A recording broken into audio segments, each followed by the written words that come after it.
The massive alien ship appeared on a quiet Tuesday morning, filling the skies over every major city on Earth. Its dark metal surface reflected the sunlight like a mirror, making it impossible to look at directly. People stopped in their tracks, cars screeched to a halt, and the whole world held its breath. Dr. James Reed stood in the parking lot of the Global Language Research Center, his coffee cup forgotten in his hand. The ship above Washington, D.C. looked like a floating mountain made of steel and light. His phone buzzed constantly with messages from colleagues, but he couldn't take his eyes off the sight above him. The first message came through every screen on Earth at exactly 9:00 a.m. Eastern Time. The aliens called themselves the Galactic Council, and their words dripped with barely hidden contempt. "Greetings, developing species of Sol 3. The message began. "We have been observing your primitive attempts at civilization and have decided to make contact before you accidentally destroy yourselves with your crude technology." In the days that followed, the Council's representatives made their opinion of humanity very clear. They smiled with too many teeth when human leaders attempted to communicate with them. They spoke slowly, as if talking to children, and laughed openly at Earth's most advanced technology. "How quaint," said the Council's main speaker, looking at the International Space Station through one of their viewing screens. "It's like watching cave people discover fire." But while others felt shame at the aliens' mockery, Dr. Reed noticed something odd about their language. He sat in his office late at night, playing and replaying recordings of the aliens speaking. There was something familiar about the way they structured their sentences, something that tickled the back of his mind. "You're still here?" his colleague Dr. Anna Torres asked, finding him surrounded by papers covered in notes at midnight. "Everyone else went home hours ago." "Listen to this," Reed said, playing a clip of the Council speaker. "There's a pattern in their speech, the way they arrange their words. I've seen it before." "Where?" Torres asked, pulling up a chair. "I don't know yet," Reed admitted, running his hands through his messy hair.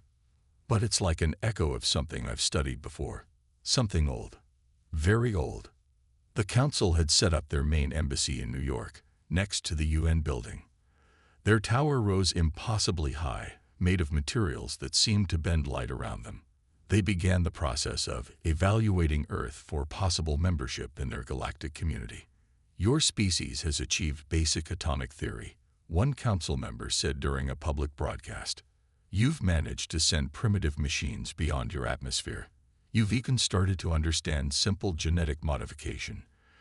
For these achievements, we grant you probationary status, Level 7. Reed learned that Level 7 was the lowest possible rating, usually reserved for species that had just discovered electricity. The Council treated human scientists like pets performing tricks, patting them on the head for solving simple equations. But Reed couldn't shake the feeling that something was wrong with this picture. He stayed late every night, filling notebooks with observations about the Council's language patterns. He recorded every interaction, analyzed every transmission. 1 month after first contact, at 3:47 a.m., Reed finally found what he was looking for. He stared at his computer screen, his hands shaking as he compared two sets of symbols side by side. "It can't be," he whispered to himself. But it is. The pattern he'd recognized in the Council's language wasn't just similar to something he'd studied before. It was identical to markings found in ruins dating back to the very dawn of human civilization. Markings that no one had ever been able to decode. Reed picked up his phone with trembling fingers and dialed Torres's number. "Anna," he said when she answered with a sleepy hello. "I found it. And if I'm right, everything they think they know about us is wrong." The Council might be laughing at humanity now, but Reed had a feeling that their laughter wouldn't last much longer. Not once they discovered what he'd found. Dr. Anna Torres arrived at the research center before sunrise, carrying 2 large cups of coffee. She found Reed exactly where she expected him to be, surrounded by even more papers than the night before. "Show me," she said, placing one coffee cup next to his keyboard. Reed looked up with red-rimmed eyes and a wild smile. "Look at this," he said, pulling up 2 images on his computer screen. On the left is the basic greeting pattern used by the council. On the right is a simple sequence found in the Indus Valley ruins, dated to over 5,000 years ago. Torres leaned closer, her coffee forgotten. The patterns were mirror images of each other. "That's impossible," she whispered. "There's more," Reed said, typing quickly. "Much more." The council uses 12 basic language structures. All 12 appear in ancient writings from different human civilizations: Egypt, Mesopotamia, the Americas. They're everywhere once you know what to look for. Torres sat down heavily in the spare chair. "Are you saying their language came from us?" "I'm saying there's a connection no one has noticed before," Reed replied. "And I think the council doesn't know about it either." They spent the next week gathering evidence. Torres called in favors from archaeologists around the world, requesting photographs of ancient texts and symbols. Reed analyzed every recording of council communications he could find. The pattern kept repeating. Ancient Hindu texts contained mathematical sequences that matched council technology specifications. Mayan calendars shared symbolic patterns with council star maps. Even the flowing scripts found in prehistoric European caves showed traces of the same underlying structure. All current galactic languages seem to have evolved from a single source, Reed explained to Torres as they added another page to their growing wall of evidence. And somehow, traces of that original language were left on Earth thousands of years ago. But when they tried to present their findings to the university board, they met with skepticism and ridicule. "You expect us to believe that prehistoric humans had some connection to advanced alien languages," Professor Walker laughed, flipping through their report. "This is pattern-seeking gone mad. You're seeing what you want to see. The evidence is right there," Torres argued, pointing to their carefully documented matches. "We've run statistical analyses. These patterns aren't random." "What's more likely?" Walker asked. "That cave people somehow knew alien languages, or that two desperate scientists are trying to find importance where there is none." The meeting ended with their research funding suspended. The board suggested they both take some time off to regain perspective. But that night, as Reed and Torres sat in a quiet coffee shop going over their data again, something unexpected happened. Reed's phone buzzed with an anonymous message. "The patterns you seek. Turkey. Göbekli Tepe. Beneath the oldest circle. Come quickly and tell no one." They looked at each other across the table. Göbekli Tepe was the oldest known temple site in the world, dating back 12,000 years. "It could be a trap," Torres said carefully. "Or it could be confirmation," Reed replied. He turned his phone to show her an image that had come with the message. It showed a stone carving with symbols they'd seen in both council communications and ancient texts worldwide. "How many people even know what we're researching?" Torres asked. "Not many," Reed said. "But someone does. Someone who knows something about these patterns." They sat in silence for a moment, both staring at the mysterious message. Outside the coffee shop window, the council's tower gleamed in the distance, its strange materials catching the setting sun. "We'll need to book tickets to Turkey," Torres finally said. Reed nodded, already pulling up flight information on his phone. "And we'll need to be careful. If we're right about this connection, the council might not want it found." Torres finished his thought. The next day, they both called in sick to work and packed their bags. Whatever waited for them in Turkey, they knew their discovery was too important to ignore. The truth about humanity's connection to the galaxy's languages was out there, buried beneath the world's oldest temple, waiting to be found. The Turkish sun beat down on Göbekli Tepe as Reed and Torres approached the ancient site. Stone circles rose from the earth like worn teeth, marking humanity's oldest known temple. Their local guide, Mr. Ali, led them past groups of tourists toward the oldest circle. "This is not normal tour," Mr. Ali said quietly, glancing around. "The message you received. There are stories about this place. Old stories." Reed wiped sweat from his forehead. "What kind of stories?" "They say the old ones left something here, something beneath the stones. Mr. Alley pointed to worn markings on one of the pillars. These symbols, they appear in no other ancient site. Torres took photos of the symbols with her phone, comparing them to their research. James, look at this. The pattern matches both the council language and those Egyptian texts we found. As the sun began to set and the tourists left, Mr. Alley led them to a small worn marker near the center of the oldest circle. The stone looked ordinary, but the symbols carved into it matched the ones from the anonymous message perfectly. Now what? Torres asked, looking around the empty site. Reed pulled out the strange metal disc that had come in a package to his hotel that morning. Now we try this. He placed the disc on the marked stone. For a moment, nothing happened. Then the disc began to hum, giving off a soft blue light. The ground beneath them shuddered. Step back. Mr. Alley shouted as the stone circle's floor began to sink, revealing steps that led down into darkness. Reed clicked on his flashlight. This shouldn't be possible. These ruins are only 12,000 years old. Maybe they were built on top of something older, Torres said, starting down the steps. The walls of the passage were smooth, made of a material that looked like metal, but felt like stone. They descended for what seemed like hours. The passage finally opened into a vast chamber that lit up as they entered. The walls were covered in displays that looked like glass but rippled like water. It's like the council's technology, Reed whispered, but older, much older. Torres approached one of the displays. Symbols began appearing on its surface, the same ones they'd been studying. It's responding to our presence. A hologram appeared in the center of the chamber, showing a map of the galaxy. Points of light connected thousands of worlds in a vast network. Earth glowed brighter than all the others. Amazing, Mr. Alley breathed. The old stories were true. Reed touched one of the displays, and a voice began speaking in a language that sounded both alien and strangely familiar. Text appeared alongside the speech, perfect translations in modern English. This is the archive of the first ones, the voice said. We were the first to reach the stars, the ones who seeded language throughout the galaxy. When the great darkness came, we chose Earth as our sanctuary, starting anew while keeping our knowledge safe until it was needed again. Torres grabbed Reed's arm. James, we're not just connected to their language. We're the source of it, humanity. We're the ones who created it.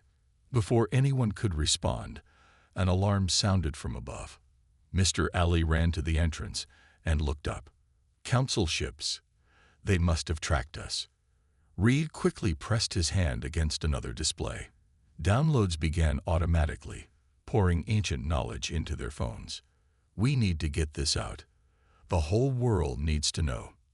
If they catch us, no one will ever know the truth, Torres said, rushing to help download more data.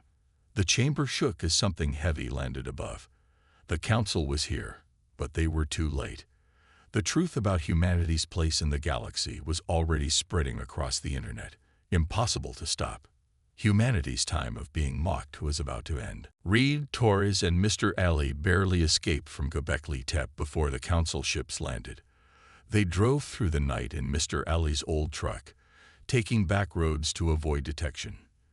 Their phones, filled with ancient data, felt like they were burning holes in their pockets. They're shutting down airports, Torres said, checking her tablet. The council is claiming there's been a security incident at the site. They can't stop the data, Reed replied, looking at his phone. It's already spreading. Look. The files they downloaded were appearing on websites worldwide. Linguists, archaeologists, and historians were starting to piece things together. The council's attempts to contain the information were only making people more curious. Back in their small hotel room, Reed spread their findings across 2 beds. The language is like a key, he explained to Torres and Mr. Alley. Each symbol isn't just a letter or word, it's a complete concept. When you put them together in the right way. He arranged 3 symbols in a triangle pattern. His phone suddenly projected a hologram of a star system, floating in the air between them. That's impossible, Torres whispered. Our phones can't do that. They couldn't before, Reed said. But these symbols aren't just language. They're code. Programming. The first ones built their technology into the very way they communicated. Mr. Alley pointed to a sequence of symbols. Look at this. It matches the carvings in the old caves near my village. We thought they were just drawings of the stars. They're coordinates, Torres realized. Star maps hidden in plain sight, passed down through generations. Our ancestors were trying to preserve the knowledge. Over the next few days, they worked nonstop. Researchers around the world joined in, sharing their findings online. Ancient texts from every continent started revealing their secrets. The first ones hadn't just left their language. They'd hidden instruction manuals for their technology in humanity's earliest writings. The Council's own language is just a simplified version of this, Reed said, comparing translations. They're using a copy of a copy, and they don't even know it. Torres was assembling another sequence when her phone buzzed. James, look at this. A team in South America found similar symbols, and in Africa, and Australia. They're all connecting, Reed said, pulling up a global map. Dots of light appeared wherever ancient texts were being decoded. The pattern looked exactly like the galactic map they'd seen in the underground archive. Earth was never meant to be just one point in their network, Torres said slowly. The whole planet is one giant storage device. Our ancestors turned Earth itself into a backup drive for their civilization. The hotel room door burst open. Armed council guards rushed in, wearing their advanced armor. But they stopped short when they saw what was happening. The symbols from Reed's work were floating in the air, forming complex patterns. Each pattern unlocked more ancient knowledge, spreading faster than anyone could track. Humanity's collective effort to decode their past was activating something that had laid dormant for millennia. Stop this immediately, the lead guard ordered, but his translation device sparked and went silent. We can't stop it, Reed said calmly. And even if we could, we wouldn't. This is our heritage, our true language, our technology. Torres stood next to him, watching as more symbols filled the air. The first ones didn't hide this knowledge to keep it secret from us. They hid it to keep it secret from everyone else until we were ready to reclaim it. The Council Guards' weapons powered down, their advanced technology responding to the older, more fundamental commands now filling the air. Outside, people were reporting similar effects worldwide. Humanity's ancient language was waking up, and the galaxy's balance of power was about to shift dramatically. The Pacific Ocean churned with unusual energy. Dozens of ships gathered around a point 500 miles off the coast of Japan, where the ancient symbols had led them. Reed and Torres stood on the deck of a research vessel, surrounded by screens showing data from around the world. All teams report ready, a voice crackled over the radio. The governments of Earth had finally united behind a single purpose after seeing the truth in the ancient data. Now, they were about to make history. Begin the sequence, Reed said into his radio. Around the world, teams of researchers entered the decoded symbols into specially built devices. The ocean began to glow with a deep blue light. Torres checked her readings. It's working. The coordinates match exactly with what we found in Turkey. The water parted like a curtain being drawn back. A massive structure began to rise from the depths, water cascading off its metallic surface. It was bigger than a city, shaped like a giant spiral, and made of the same strange material they'd seen in the underground archive. The first one's Pacific hub, Reed breathed. It's been here all along, waiting for us to remember. Council ships appeared in the sky, but they kept their distance.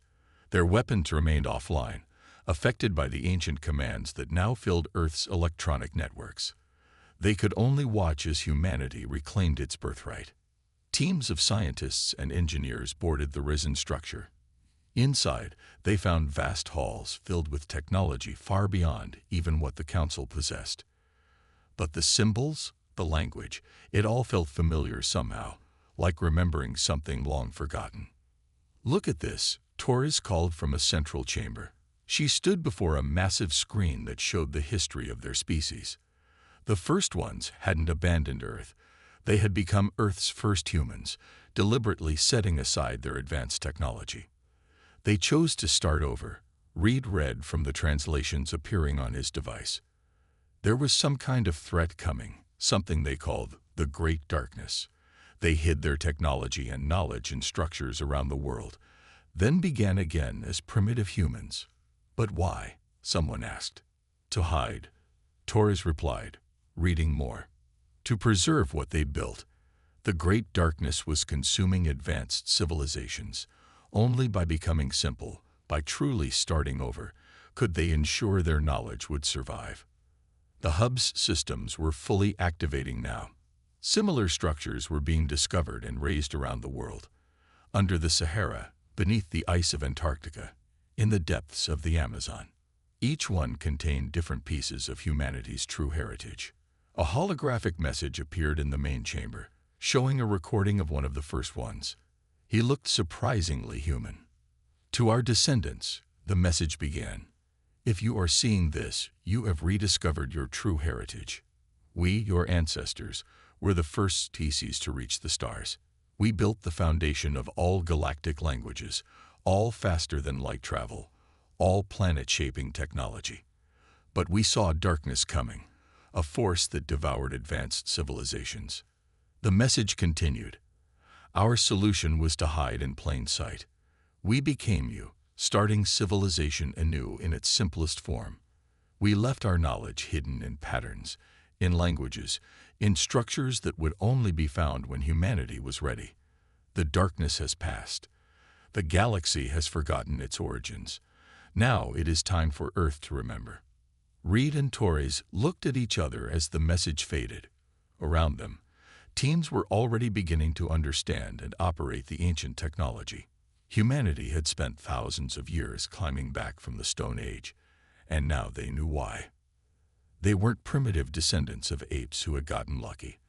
They were the children of the galaxy's founders, who had chosen to hide their light until the right moment. That moment had finally come. 1 month after the discovery of the Pacific Hub, Earth's representatives stood before the Galactic Council.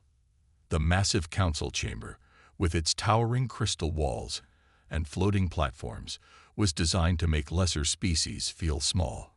But Reed and Torres walked in with confidence, followed by a team of Earth's top scientists and leaders. The council speaker looked down at them from his elevated platform. You have violated numerous galactic laws, he began, accessing forbidden ruins, activating unauthorized technology. Reed stepped forward and spoke a single phrase in the original language. The chamber's lights flickered. Every translation device in the room reset itself, now displaying the pure form of the ancient words. We didn't violate your laws, Reed said calmly. We reclaimed our birthright. The council members shifted uncomfortably in their seats. Their own technology was built on the foundation of First One systems, systems that now recognized humanity as their true masters. Torres activated a holographic display in the center of the chamber. It showed the original galactic map they'd found, with Earth at its heart. Your own languages are descended from ours. Your technology is built on our foundations. We are not some primitive species seeking admission to your council. We are the reason this council exists. Murmurs spread through the chamber. Representatives from hundreds of worlds watched as humanity revealed their true heritage. The council speaker's face turned a pale shade of blue. Impossible, he stammered. Your people were living in caves when we first detected you. By choice, Reed explained. Our ancestors, the first ones, saw darkness coming. They knew the only way to preserve their knowledge was to hide it where no one would look. In a seemingly primitive world, in the depths of our oldest ruins, in the patterns of our earliest writing. Torres brought up another display, showing the vast network of ancient sites now awakening across Earth. We didn't just find a few old ruins. We found a planetary network of advanced technology, waiting to be reactivated. Your council has been using a simplified copy of our original language, a shadow of its true power. To demonstrate, Reed spoke another phrase in the original tongue. Every piece of council technology in the chamber responded, displaying their base coding, all of it derived from First One systems. A council member from a species known for their scientific knowledge stood up. The patterns in their language, they're right. These are the root codes we've been trying to understand for generations. The missing pieces of our most advanced theories. More council members began to recognize the truth. The humans weren't just claiming their heritage. They were proving it with every word and every demonstration. The very technology that ran the council chamber was answering to them. The council speaker's voice had lost its condescending tone. If what you say is true, if your people are truly the descendants of the first ones, then it's time for a change. Reed finished. Not for conquest or revenge, but for a new beginning. We've remembered who we are. Now we can help the galaxy remember its true history. Torres stepped forward. Your council laughed at us, called us primitive, treated us like children. But we were never primitive. We were preserving something precious. Now we offer you what our ancestors intended. A chance to learn the full power of the language you've been using, to understand the technology you've been copying. The chamber fell silent. Then, one by one, council members began to stand, not in protest, but in recognition. The evidence was undeniable. The supposedly primitive humans had just proved themselves to be the galaxy's most ancient and advanced species. The age of mockery was over. The age of remembering had begun. 1 year after humanity revealed their true heritage to the Galactic Council, Earth had changed beyond recognition. The ancient technology hidden beneath its surface had transformed the planet into something that would have seemed magical just months ago. Flying vehicles filled the skies, and clean energy powered every city. Reed stood at the window of the new Global Knowledge Center, built on the site where he'd first noticed the patterns in the Council's language. The building stretched up into the clouds, its surface shimmering with the same strange material as the first one's technology. The latest report from the Mars colony just came in, Torres said, walking into his office. The terraforming is ahead of schedule. There will be oceans there by next year. Reed smiled. Hard to believe we used to think getting to Mars was a huge challenge. Across his desk, holographic displays showed images from around the galaxy. Dozens of worlds had opened their universities to human teachers. The original language, with its power to command and create technology, was being taught to eager students of all species. The council speaker is here for his weekly lesson, Torres said, checking her schedule. The same alien who had once mocked humanity now spent hours learning the basics of the first one's language, as humble as a schoolboy. But the humans hadn't used their recovered power for revenge. Instead, they had done what their ancestors intended. They became teachers, sharing the ancient knowledge with any species willing to learn. Look at this, Reed said, pulling up a new report. The team in the Andromeda Galaxy just made contact. Apparently, there are traces of First One technology there too. Our ancestors reached even further than we thought. Torres sat down, looking at the streams of data flowing across the screens. Sometimes I still can't believe how much has changed. 1 year ago, we were the galaxy's joke. Now we're its memory, Reed finished. The first ones didn't just give us technology. They trusted us to preserve knowledge through the dark times and share it when the moment was right. A soft chime announced the arrival of more visitors. Representatives from 12 different alien species walked in, each carrying ancient artifacts from their own worlds. Every week brought new discoveries as other civilizations found traces of First One influence in their own histories. We found these symbols in our oldest ruins, one of the aliens said, displaying a carved stone. We believe they might be connected to your water purification technology. Reed nodded. The first ones left pieces of their knowledge everywhere, like seeds waiting to grow. They knew that only by working together could we unlock all their secrets. The new Galactic Library of Alexandria, as humans had named it, was nearly complete.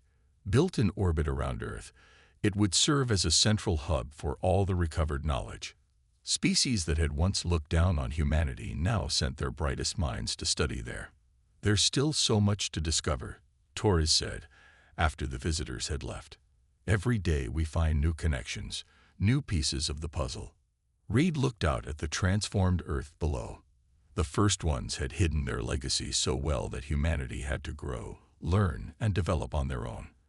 They had to earn their heritage through curiosity, persistence, and courage. "The galaxy laughed at us," he said quietly, "because they didn't understand. Sometimes the most precious things have to be hidden in plain sight, waiting for the right moment to be found." In the distance, a ship prepared to depart for the edges of known space. Humans and aliens worked side by side, using the recovered knowledge to push the boundaries of exploration further than ever before. They weren't just reclaiming the past, they were building a future their ancestors would have been proud of. The last laugh had turned into a symphony of shared discovery, echoing across the stars.